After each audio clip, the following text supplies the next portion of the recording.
Sa buong mundo, milyon-milyon ang nagkakaproblema sa mental na kalusugan. Bata man o matanda, anuman ang kanilang kalagayan sa buhay, anuman ang kanilang pinag-aralan, anuman ang kanilang lahi at relihiyon, ay pwedeng magkaroon ng nakakabahalang mga sintomas nito. Ano ba ang mga problema sa mental na kalusugan? At ano ang epekto nito sa mga tao? Sa video ito, tatalakayin natin kung bakit mahalaga ang tamang paggamot at kung paano makakapagbigay ng praktikal na tulong ang Biblia sa mga meron nito. Lagi ka bang nag-aalala kahit nakaupo ka lang naman? Kapag masayang-masaya ka, natatakot ka ba kasi pakiramdam mo made-depress ka na naman pagkatapos ng kasiyahan? Sinisikap mo bang mag-focus sa mga nangyayari bawat araw? Pero kung minsan, bigla ka na lang nag-aalala sa iba pang mga bagay. Nakaka-relate ka ba sa mga sinabing ito ng mga taong may problema sa mental na kalusugan? Nararanasan mo ba yan? O nararanasan ba yan ng isang mahal mo sa buhay? Kung oo, hindi ka nag-iisa. Marami sa ngayon ang may problema sa mental na kalusugan. Talagang nabubuhay na tayo sa panahong mapanganib at mahirap ang kalagayan. Ayon sa isang pag-aaral, mga 1 sa 8 tao ang may problema sa mental na kalusugan sa buong mundo. Noong 2020, dahil sa COVID-19 pandemic, mas mataas na mga 26% ang bilang ng mga may anxiety kaysa noong 2019. At mas mataas naman ng mga 28% ang dumaranas ng depression. Mahalagang malaman kung gaano karami ang nagkakaroon ng anxiety at depression. Pero mas mahalagang malaman kung ano ang dapat na maging pananaw mo at ano ang pananaw ng mga mahal mo sa buhay tungkol dito. Ano ang mental na kalusugan? Kapag maganda ang iyong mental na kalusugan, maganda rin ang pakiramdam mo at nakakagawa ka ng maayos.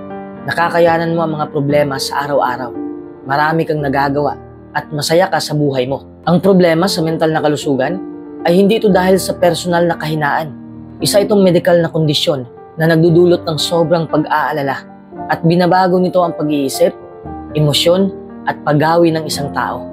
Kadalasan ang nagiging dahilan nito kung kaya mahirap para sa isang tao na makitungo sa iba at harapin ang mga hamon sa buhay. Pwede itong makaapekto sa isang tao, anuman ang kanyang edad, kultura, lahi, relihiyon, pinag-aralan o kalagayan sa buhay. Kung napansin mong ikaw o ang isang mahal mo sa buhay ay nagkaroon ng malaking pagbabago sa ugali, tulog o pagkain o nakakaranas ng nagtatagal na kalungkutan o pag-aalala, baka kailangan ninyong magpatingin sa doktor para malaman ang sanhi nito at matulungan. Sinabi ni Jesucristo sa Mateo 9:12, ang malulusog ay hindi nangangailangan ng manggagamot, kundi ang mga may sakit. Maraming may sakit na tumanggap ng tamang therapy at paggamot ang natulungang mabawasan ang sintomas ng kanilang sakit at magkaroon ng masaya at makabuluhang buhay. Kung malala na o nagtatagal ang mga sintomas, makakabuting magpagamot agad. Ang Biblia ay hindi aklat sa medisina, pero makakatulong ito sa ating mental na kalusugan. Nasa Biblia ang pinakamagandang payo dahil galing ito sa Diyos. Hindi ito aklat na pangkalusugan, pero makakatulong ito sa praktikal na paraan para maharap ang mahihirap na sitwasyon, magulong pag-iisip, negatibong emosyon, at nakaka-stress na mga problema sa pisikal at mental na kalusugan. Higit sa lahat, tinitiyak sa atin ng Biblia na wala nang mas nakakaintindi sa ating iniisip at nararamdaman kaysa sa ating may lalang. Gustong-gusto niya tayong tulungang makayanan ang mga problema natin. Tingnan natin ang dalawang nakakapagpatibay na teksto sa Biblia. Awit 34:18. Ang Diyos ay malapit sa mga may pusong nasasaktan. Inililigtas niya ang mga nasisiraan ng loob. Isaias 41:13. Dahil ako, ang Panginoon mong Diyos, ay nakahawak sa kanang kamay mo. Ang nagsasabi sa iyo, huwag kang matakot. Tutulungan kita. Pero paano tayo tinutulungan ng Diyos na makayanan ang mga problema sa mental na kalusugan? Number 1, manalangin.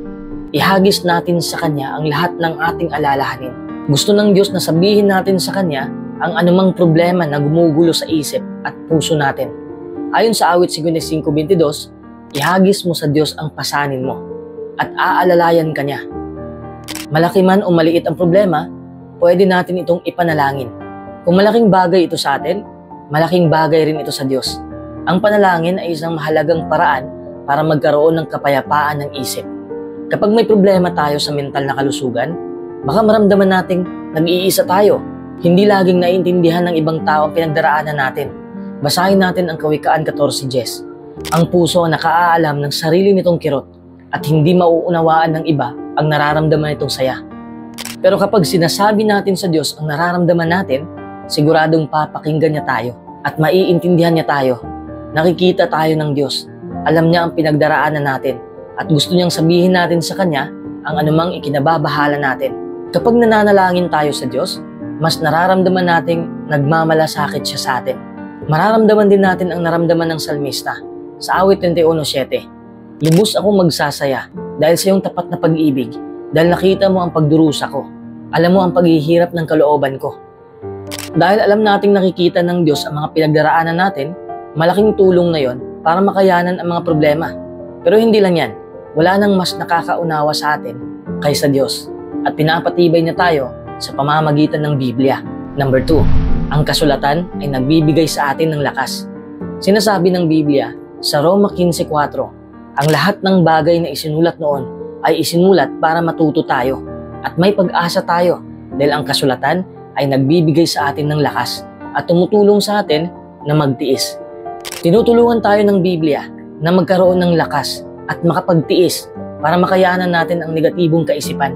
Binibigyan din tayo nito ng pag-asa na malapit nang mawala ang mga negatibong emosyon. Lahat tayo ay nalulungkot paminsan-minsan. Pero ang mga may depresyon o anxiety, araw-araw silang pinapahirapan ng matinding kalungkutan. Paano makakatulong ang Biblia? Matutulungan tayo ng Biblia na manatiling positibo. Pinupuno nito ang isip natin ng nakakapagpatibay ng mga bagay kaya napapanatag tayo at nakukontrol natin ang emosyon natin. Tinutulungan tayo ng Biblia na huwag isiping hindi tayo mahalaga. Tinitiyak ng maraming teksto sa Biblia na hindi tayo nag-iisa at na talagang nauunawaan tayo ng ating Diyos, ang ating may lalang. Nangangako ang Biblia na aalisin ng Diyos ang lahat ng masasakit na alaala. Ito ang nakasulat sa Isaiah 65:17. Ang dating mga bagay ay hindi na maalaala pa at mawawala na mga ito sa puso. Kapag gulong-gulo ang isip natin at sobra tayong nag-aalala, makakatulong ang pangakong yan para makapagpatuloy sa buhay.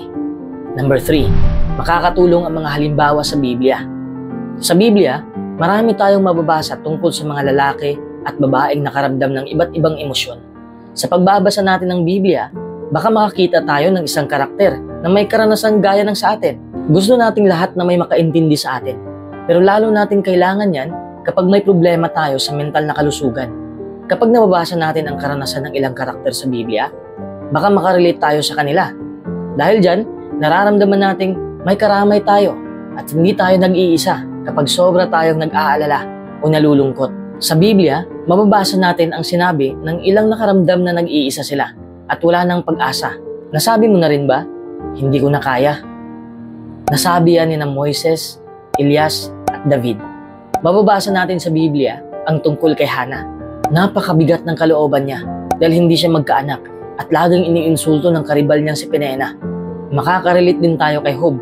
Matibay ang pananampalataya niya. Pero noong dumana siya ng napakatinding problema, nasabi niya sa Job 7:16, kinamumuhian ko ang buhay ko. Ayoko nang mabuhay pa. Kapag pinag-aralan natin kung paano napagtagumpayan ng mga karakter na ito sa Biblia ang negatibong kaisipan, magkakaroon din tayo ng lakas para makayanan ang mga pinagdaraanan natin. Number 4, nagbibigay ang Biblia ng praktikal na payo. Sinasabi ng Biblia sa 2 Timoteo 3:16, ang buong kasulatan ay mula sa Diyos at kapaki-pakinabang. Uulitin ko, hindi aklat sa medisina ang Biblia, pero nagbibigay ito ng praktikal at kapaki-pakinabang na mga payo. Makakatulong ito sa mga may problema sa mental na kalusugan. Basahin natin ang Mateo 9:12. Ang malulusog ay hindi nangangailangan ng manggagamot, kundi ang mga may sakit. Sinasabi ng Biblia na kailangan nating magpagamot. Naintindihan ng maraming may problema sa mental na kalusugan ang tungkol sa sakit nila nang magpatingin sila sa doktor. Isa pa, basahin natin ang 1 Timoteo 4:8. Dahil may konting pakinabang sa pisikal na pagsasanay. Kapag naglalaan ka ng panahon para gumanda ang pisikal na kalusugan mo, posibleng gumanda rin ang mental na kalusugan mo. Kaya makakabuti kung regular kang mag-i-ehersisyo, kakain ng masusustansyang pagkain, at matutulog ng sapat. Basahin natin ang Kawikaan 17:22. Ang masayang puso ay mabisang gamot, pero ang pagkasira ng loob ay nakauubos ng lakas. Kung magbabasa ka ng mga teksto sa Biblia, at magtatakda ka ng makatwirang mga tunguhin na kaya mong abutin, magiging masaya ka. Kapag nagpo-focus ka sa magagandang bagay na nangyayari sa buhay mo at umaasang magiging maganda ang kalagayan sa hinaharap, makakatulong ito sa'yo. Basahin natin ang Kawikaan 11:2. Pero ang karunungan ay nasa mga mapagpakumbaba. Baka nahihirapan kang gawin ang mga bagay na gusto mong gawin nang ikaw lang mag-isa. Kaya humingi ka ng tulong sa iba. Malamang na gusto ka namang tulungan ng mga kaibigan mo at kapamilya, pero baka hindi lang nila alam kung paano yun gagawin. Kaya sabihin mo sa kanila kung paano kanila matutulungan. Huwag ka namang umasa ng sobra-sobra. Magpasalamat ka sa anumang tulong na maibibigay nila. Baka hindi natin alam ang gagawin kapag may problema sa mental na kalusugan ang isang kaibigan. Pero maipapakita natin sa kanya na talagang gustong-gusto natin siyang tulungan. Paano? Ang isa sa pinakamagandang paraan para matulungan ang kaibigan mo ay ang makinig sa kanya. Basahin natin ang Santiago 1:19. Ang bawat tao ay dapat na maging mabilis sa pakikinig. Hindi mo kailangang sagutin ang lahat ng sinasabi niya. Ipakita mong nakikinig ka at talagang nagmamalasakit ka. Sikaping unawain ang nararamdaman niya at huwag siyang husgahan. Baka makapagsalita siya ng mga bagay na hindi niya sinasadya at pagsisisihan niya. Baka sobrang nag-aalala ang kaibigan mo o pakiramdam niya wala siyang halaga. Pero kung titiyakin mo sa kanya na nagmamalasakit ka, mapapatibay mo siya kahit hindi mo alam ang eksaktong sasabihin mo. Mag-alok ka ng praktikal na tulong. Sa halip na isiping alam mo na ang gagawin para makatulong, tanungin mo siya. Kung nahihirapan siyang sabihin kung ano ang kailangan niya, ihayain mo siyang maglakad-lakad. Samahan mo siya sa pagsha-shopping, paglilinis, o iba pang mga gawain. Baka hindi pa handang makipag-usap ang kaibigan mo. Tiyakin mo sa kanya na handa ka makinig kapag gusto na niyang magkwento. Dahil sa sakit ng kaibigan mo, baka may masabi siya o magawa na makakasakit sa'yo. Baka kanselahin pa nga niya mga plano ninyo o maging iritable, maging maunawain at mapagpasensya habang tinutulungan mo siya. Sa tulong ng Biblia, naglaan ang Diyos ng patnubay at pampatibay para makayanan ang problema sa mental na kalusugan. Pero hindi lang yan ang ginawa ng Diyos. Ipinangako niya na aalisin niya ang lahat ng dahilan ng problema sa mental na kalusugan. Kapag tinupad na ng Diyos ang pangako niya, ang sobrang kalungkutan, pag-aalala at masasakit na karanasan ay hindi na maalaala pa at mawawala na mga ito sa puso.